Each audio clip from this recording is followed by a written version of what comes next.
Let me paint a picture for you. Not a fantasy, not some extreme case, a very normal life. A couple in their early 30s, both educated, both disciplined. She works in operations, making about $64,000 a year.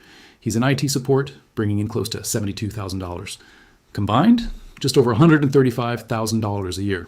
On paper, they're doing everything right. They're above average. They're ahead of the curve. They're exactly where society says you should be if you want to make it. So explain this. Why do they still feel pressure every single month? Why does their bank account never seem to reflect the effort they're putting in? Why does one unexpected expense feel like it throws everything off balance? A few weeks ago, their car needed repairs. Nothing catastrophic, but enough to cost a few $1,000s. And instead of handling it comfortably, they hesitated. They delayed. They ended up putting part of it on a credit card. Now, pause for a second. This is a household earning well into six figures. This is not supposed to happen. This is not how the story was sold. They did what they were told. They got the degrees. They avoided bad decisions. They built stable careers. They don't live recklessly. They're not out there making irrational financial moves. So why does it feel like they're constantly adjusting instead of actually getting ahead? And if you're being honest, this probably doesn't sound unfamiliar. Maybe not the exact numbers. Maybe not the exact careers. But the feeling, that quiet tension in the background, the sense that no matter how much you earn, it somehow never feels like enough. That's not random, and it's definitely not just you. Because what you're looking at here is not a personal failure, it's a pattern. And patterns don't happen by accident. They happen because something underneath them is driving the outcome. Most people, when they feel this pressure, go to the same place mentally. We need to budget better. We need to cut back. Maybe we just need to make more. That's the default reaction. And on the surface, it sounds reasonable. But here's the uncomfortable part. If the problem was just spending habits, then households making significantly more money would feel significantly more secure. But that's not what we see. There are families earning $80,000 feeling pressure. There are families earning $120,000 feeling pressure. There are even households pushing $200,000, still feeling like they're walking a financial tightrope. At some point, you have to stop and ask a different question. What if the issue isn't how much money is coming in, but what that money is forced to carry? Because there was a time, not that long ago, where the structure of a household looked very different, and understanding that shift is where things start to click. Go back a few decades. A typical middle-class household ran on one primary income. One person worked, the other managed the home. And whether people admit it or not, that structure created something that's almost invisible today. Margin, not luxury, not excess, but breathing room.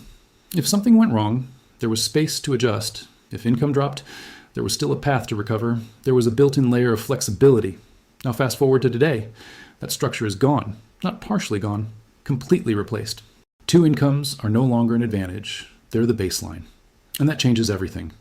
Because the moment something becomes the baseline, the system recalibrates around it, quietly, without asking permission. And that's where the real story begins. Here's what most people never stop to consider. When something becomes normal, markets adapt to it. Not slowly, not politely, aggressively, and without announcing it. So, when two incomes became the standard, the cost of living didn't stay anchored to one income. It recalibrated upward. Think about housing for a second, not emotionally, mechanically. Decades ago, families were bidding on homes using one primary income. That was the limit. That was the ceiling. Now, two incomes are entering the same market, competing for the same houses, with significantly more purchasing power. So what happens? Prices don't stay the same. They rise to meet that new capacity. Not because homes magically became more valuable overnight, but because buyers could now afford to pay more. And when everyone can pay more, everyone is forced to pay more. That's not inflation in the way people casually think about it. That's competition scaling with income. And housing is just the beginning. Look at childcare. In a single income structure, it wasn't a major expense because someone was there. Now, it's essential because both people are working. So instead of one parent covering that role, it becomes a paid service, and not a cheap one. For many families, it rivals rent. Healthcare followed a similar path. Costs didn't rise gently. They surged, layer after layer. Premiums, deductibles, out-of-pocket expenses, all increasing faster than most people's income growth. Education? Same pattern. Costs climbing far beyond what previous generations had to deal with. And here's where it gets uncomfortable. These aren't luxury expenses. These are not optional upgrades. These are the price of participation. Housing, childcare, healthcare, education. You don't opt out of these without consequences. So what you end up with is a system where your income isn't building freedom. It's covering access. Access to stability. Access to opportunity. access to a version of life that used to cost significantly less.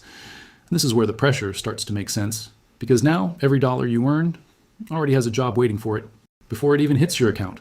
Mortgage, insurance, utilities, transportation, food, services that replace time you no longer have. It all stacks, and it stacks fast. So even as income rises, the margin doesn't, the breathing room doesn't. It gets absorbed quietly, consistently. Until one day, you look at your numbers and realize something doesn't add up. You're earning more than people used to, working more than people used to, but somehow you feel less secure, less flexible, more exposed. And that's not a coincidence, because the structure changed, and when the structure changes, the outcome changes with it. But there's another layer to this, one that hits even harder, because it's not just about rising costs, it's about what you lost in the process, without even noticing. Because while everyone was focused on earning more, something critical disappeared, and almost nobody noticed it happening. Go back to that older model for a second. Single income household, one person working, one person managing everything else. That setup had an invisible advantage, not comfort, not luxury, protection. If something went wrong, there was still a move left to make. If the primary earner lost their job, the other person could step in. Not ideal, but possible. There was a layer of redundancy built into the system, a backup plan. Now look at today. 2 incomes, both active, both required, both already committed to keeping everything running. There is no backup. You're already using it. That second income, the one that was supposed to give you extra security, has been fully absorbed into your baseline. It's not optional anymore. It's necessary.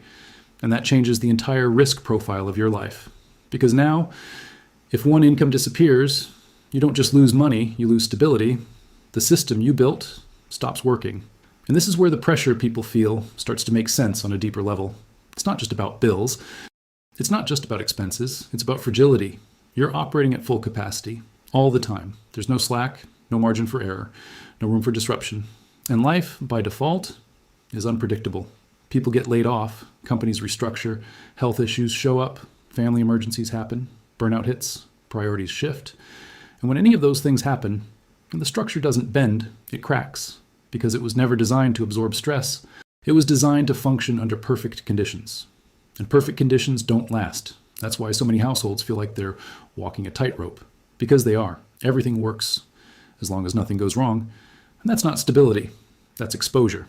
Now here's where the illusion gets stronger.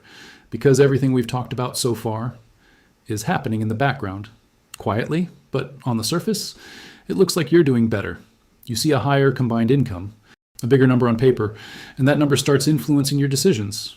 Not consciously, but consistently. You qualify for more, so you take on more. The bank looks at your income and says, you can afford this. And technically, they're right. As long as both incomes keep coming in, as long as nothing changes, as long as life stays predictable, which it never does. But in the moment, it feels like a step forward. You upgrade your housing, because now you can. You move into a better area, better schools, better environment. It feels like progress. Then comes the car, safer, newer, more reliable. Again, justified. Then comes everything else, subscriptions, services, convenience, small upgrades that stack over time. None of them feel reckless on their own, but together, they reshape your entire financial structure. And here's the key shift most people never notice. You stop making decisions based on what is safe and start making decisions based on what is possible. And possible is a dangerous benchmark, because possible assumes stability. It assumes consistency. It assumes nothing will interrupt the flow, so your life expands to match that assumption, until your fixed costs are perfectly aligned with your peak income. Not your safe income, your peak. And that's where the illusion locks in, because now it looks like you're earning more than ever, but you've also eliminated your ability to step back. Every dollar is already assigned. Every increase in income already accounted for, already spent before it arrives. And that creates a strange psychological effect. From the outside, you look successful. From the inside, you feel pressure, constant pressure, because your lifestyle is no longer supported by your income. It's dependent on it, fully, relentlessly. And the moment something shifts, even slightly, that pressure turns into stress, fast. This is why people making good money still feel stuck. Because they're not operating from a position of strength. They're operating from a position of maintenance. Maintaining the house, maintaining the payments, maintaining the image, maintaining the structure they built. And maintaining requires energy every single month. No breaks, no resets, just continuous output. Now here's where things get even more interesting, because most people respond to this pressure in the exact same way. They try to earn more, they chase promotions, side hustles, extra hours, new opportunities, which makes sense. If the problem is pressure, more income should relieve it, but in most cases, it doesn't. Because the moment income increases, lifestyle follows, expenses expand, expectations rise, and you end up in the same position, just at a higher level, same pressure, bigger numbers, and now you're running faster just to maintain a more expensive version of the same life. That's not growth, that's escalation. And escalation without control always leads to the same place, dependence. Because now you don't just need income, you need high income, consistent income, uninterrupted income. And that's a fragile place to be, no matter how good it looks on paper. So if earning more doesn't solve it, and cutting small expenses barely moves the needle, what actually changes the outcome? It's not a tactic, it's a shift in structure. Because the people who quietly break out of this cycle don't play the same game better. They play a different game entirely. They stop building their lives around maximum income and start building around minimum dependency. That's the difference. Most households are optimized for capacity. How much can we afford if everything goes right? The few who gain real control optimize for resilience. What still works if something goes wrong? That question changes everything, because it forces a different set of decisions. Not flashy ones, not impressive ones, but powerful ones. Instead of asking, what can we qualify for? They ask, what can we sustain on one income? And that's uncomfortable, because it immediately cuts your options. Smaller house, lower fixed costs, fewer commitments, less external validation. It doesn't look like success, at least not at first. But what it creates is something most people don't have anymore. Space. Space to absorb shocks. Space to adapt. Space to make decisions without panic.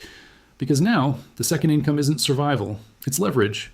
It's what builds reserves, it's what funds investments, it's what creates optionality over time. And optionality is what people think income gives them. But income alone doesn't do that. Structure does. Because if your entire life only works when both incomes are active, then you're not in control of your money. Your money is controlling you.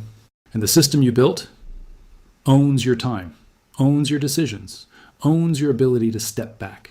That's the part most people never say out loud. And because from the outside, it looks like success. But inside, it feels like obligation. Now, this doesn't mean you quit your job. It doesn't mean you drop everything overnight. That's not realistic. But it does mean you start looking at your structure differently. You start questioning decisions before you lock them in. You start valuing flexibility over appearance. You start treating additional income, not as permission to spend, but as a tool to reduce dependence. And over time, that compounds. Slowly at first, then all at once, until one day, you're not reacting anymore. You're choosing how you spend your time, choosing how much risk you take, choosing what actually matters. That's what people are really chasing when they chase more money. Not the number, the control. But if the structure is wrong, more money just tightens the trap. Bigger numbers, same pressure, different level. So the real question isn't, how do I earn more? It's, how do I need less to stay stable? Because the moment you lower the amount of income required to survive, you increase your power. And in a system where everything is designed to scale with your income, that might be the only move that actually puts you back in control. Now you see it. And once you see it, you can't unsee it. The only question left is, are you going to keep playing the same game or start changing the rules?